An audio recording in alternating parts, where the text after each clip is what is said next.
بسم اللہ الرحمن الرحیم۔ پروگرام آپ کے سوالات اور ان کے جوابات۔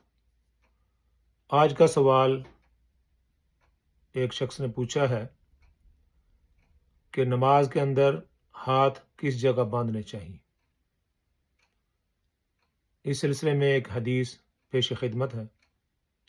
حدثنا محمد بن محبوب حدثنا حفص بن غیاث عن عبد الرحمن بن اسحاق عن زید بن زید عن زیاد بن زید عن ابی جحیفۃ ان علیا قال السنۃ وضع الکف علی الکف فی الصلاۃ تحت السرہ۔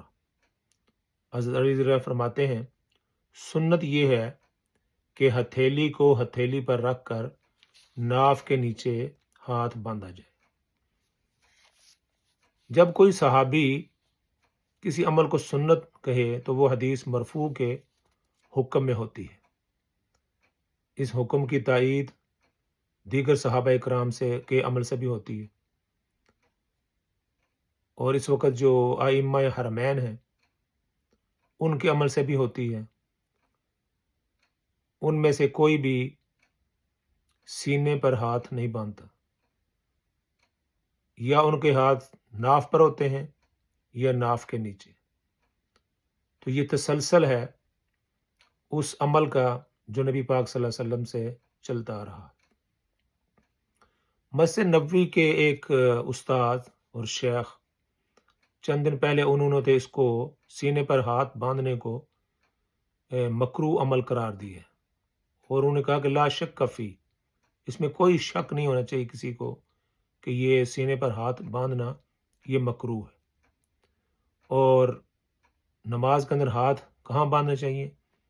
جس طرح حضرت علی رضی اللہ عنہ فرمایا کہ قال السنۃ، سنت یہ ہے وضع الکف علی الکف فی الصلاۃ تحت السرہ، یعنی یہ ایک ہاتھ کو دوسرے ہاتھ پر تحت السرہ، ناف کے نیچے۔ بعض حضرات یہاں پر باندھتے ہیں، اس کا کوئی ثبوت نہیں۔ بعض حضرات یہاں باندھتے ہیں، یہ بھی شیخ نے فرمایا کہ بالکل مکروہ ہے۔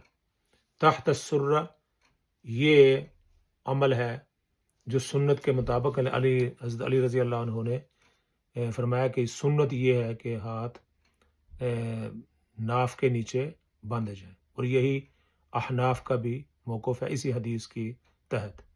تو نماز کے اندر ہاتھ جو ہیں وہ ناف کے نیچے باندھنا یہ سنت ہے، اور سینے پر ہاتھ باندھنا یہ مکروہ عمل ہے۔